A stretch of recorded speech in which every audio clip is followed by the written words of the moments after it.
اعوذ باللہ من الشیطان الرجیم بسم اللہ الرحمن الرحیم وعلم آدم الأسماء كلها ثم عرضهم على الملائكة فقال أنبئوني بأسماء هؤلاء إن كنتم صادقين۔ اور آدم کو اللہ نے سارے نام سکھا دیے، پھر ان کو فرشتوں کے سامنے پیش کیا اور ان سے کہا اگر تم سچے ہو تو مجھے ان چیزوں کے نام بتلاؤ۔ اس آیت کے اندر اللہ رب العزت ہمیں یہ بتلانا چاہتے ہیں، یہ سمجھانا چاہتے ہیں کہ اب اگر ہم تھوڑا سا تصور کریں کہ اس وقت ہم عالم بالا کے کسی مقام پر فرشتوں کی ایک جمعیت کا مشاہدہ کر رہے ہیں۔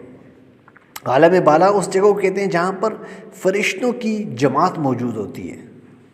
اس تقریب میں جب ہم دیکھتے ہیں کہ انسانیت کا منصب خلافت سپرد کیا جا رہا ہے اور یوں ہے کہ اس عظیم راز سے آگاہ کر دیا جاتا ہے جو اللہ تعالیٰ نے اپنی اس انسانی مخلوق کو عطا فرمایا، وہ راز یہ ہے کہ اللہ تعالیٰ نے انسان کو کسی چیز کو سمجھنے کے لیے اس کے نام سکھا دیے، اور اس طرح انسان ان ناموں کے ذریعے ایک دوسرے کے ساتھ اظہار کرتا ہے۔ ناموں کی حقیقت کیا ہے؟ صرف یہ کہ وہ مختلف قسم کی آوازیں ہیں جو اپنے منہ سے نکالتا ہے اور جو ان محسوسات اور اشخاص پر دلالت کرتی ہیں جنہیں انسان دیکھتا ہے۔ اس زمین پر حیاتی انسان کو آسان بنانے کے لیے یہ ایک اہم صلاحیت ہے جو اللہ تعالیٰ نے انسان کو عطا فرمائی۔ اس کی افادیت کا صحیح تصور اس وقت ہی ہو سکتا ہے جب ہم تھوڑی دیر کے لیے یہ فرض کر لیں کہ انسان کے اندر اشیاء کے نام رکھنے اور استعمال کرنے کی قدرت ہی نہیں ہے،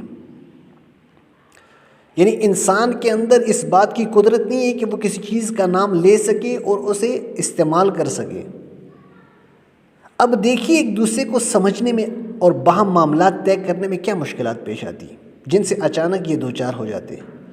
اگر کوئی کسی کے ساتھ کسی چیز کے بارے میں کوئی معاملہ کرنا چاہتا ہو، یعنی کسی کے ساتھ کوئی کاروبار کرنا چاہتا ہو، کوئی بزنس کرنا چاہتا ہو، کسی کے ساتھ کسی بھی قسم کی ڈیل کرنا چاہتا ہو، تو اسے اس چیز کا نام ہی نہ پتہ ہو۔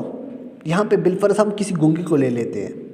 اگر کوئی گنگا آدمی آپ کو کوئی بات سمجھانا چاہتا ہے تو اس کے لیے ایک آدمی بالفرض گنگا ہے اور دوسرا آدمی گنگا نہیں ہے۔ اب گنگے آدمی کی بات سمجھنا بڑا مشکل ہوتا ہے بسا اوقات کسی آدمی کے لیے کہ یار یہ کہنا کیا چاہتا ہے، یہ بتلانا کیا چاہتا ہے۔ بالکل ہماری مثال بھی یہاں پر بالکل ایسی ہی ہوتی کہ اگر ہمیں کسی چیز کا نام کا علم نہ ہوتا، کسی چیز کو ہم سمجھ نہ پا رہے ہوتے کہ یار اس چیز کو یہ نام دیا جاتا ہے، اسے یہ کہتے ہیں۔ بالفرض ہم ساری کائنات کا تصور کریں کہ اس کائنات کے اندر ہم جس چیز کو بھی دیکھ رہے ہیں، چاہے وہ سورج ہو، چاند ہو، ستارے ہوں، سیارے ہوں، درخت ہو، پہاڑ ہوں، یہ سارے نام حضرت آدم علیہ السلام کی وصف سے ہمیں عطا ہوئے ہیں۔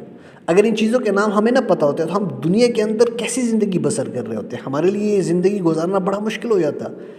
ہم ایک دوسرے کو کس طرح سمجھاتے؟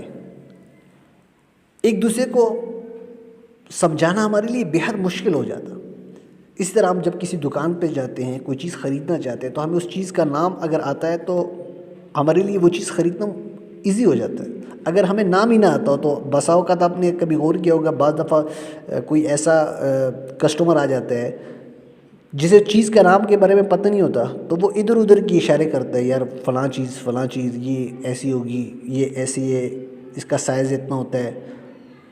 تو اس کے لیے وہ بات کسٹمر کو سمجھانا دکاندار کے لیے مشکل ہو جاتا ہے، تو دکاندار سمجھ نہیں پا رہا ہوتا کہ یار یہ مانگ کیا رہا ہے جب تک اس چیز کا نام نہ پتہ ہو۔ اسی طرح اگر یہ سارے نام حضرت آدم علیہ السلام کو نہ سکھائے جاتے تو دنیا میں ہمارے لیے جینا بڑا مشکل ہو جاتا۔ تو یہ اللہ تعالیٰ نے بڑا کرم اور بڑا فضل کیا ہے کہ آدم علیہ السلام کو سارے نام سکھا دیے۔ اسی طرح ہم دنیا کے اندر کسی بھی چیز کا معاملہ طے کرتے تو طے کرنے کے لیے ضروری تھا کہ اس چیز کا نام بھی ضروری ہمیں آتا ہو۔ اگر اس چیز کا نام ہمیں نہ آتا تو ہم ایک دوسرے کے ساتھ زندگی گزارنا ہمارے لیے بہت مشکل ہو جاتا۔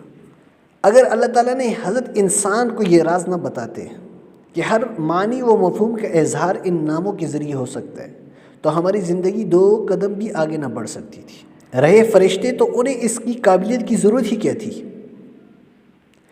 ان کے کام اور ان کی ڈیوٹی کی جو نوعیت تھی ان کے لیے اس کی ضرورت ہی نہ تھی۔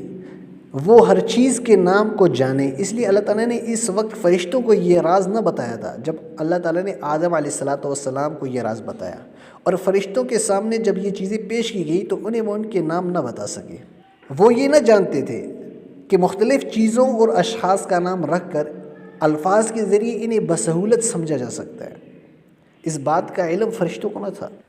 انہوں نے اپنی اس ناکامی کو دیکھ کر اللہ کی حمد و ثنا بیان کی اور اپنے عجز اور درماندگی کا اظہار کیا اور کہہ دیا ان کا علم تو صرف انہی چیزوں تک محدود ہے جو اللہ تعالیٰ نے انہیں عطا فرمائی ہے۔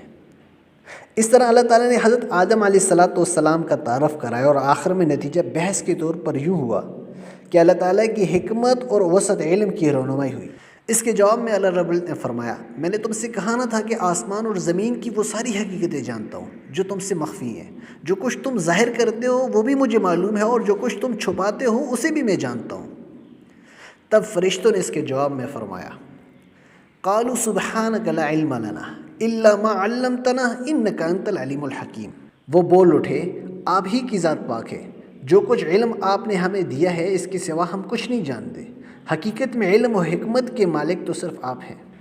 قال يا آدم أنبئهم بأسمائهم فلما أنبأهم بأسمائهم قال لم أقل لكم إني أعلم غيب السماوات والأرض وأعلم ما تبدون وما كنتم تكتمون۔ اللہ نے کہا آدم کو، تم ان کو ان چیزوں کے نام بتا دو۔ چنانچہ جب اس نے ان کے نام ان کو بتا دیے تو اللہ نے فرشتوں سے کہا، کیا میں نے تم سے نہیں کہا تھا کہ میں آسمان اور زمین کے بھید جانتا ہوں، اور جو کچھ تم ظاہر کرتے ہو اور جو کچھ تم چھپاتے ہو مجھے اس سب کا علم ہے۔ اللہ تعالی ہمیں عمل کی توفیق عطا فرمائے۔ وما علینا الا البلاغ۔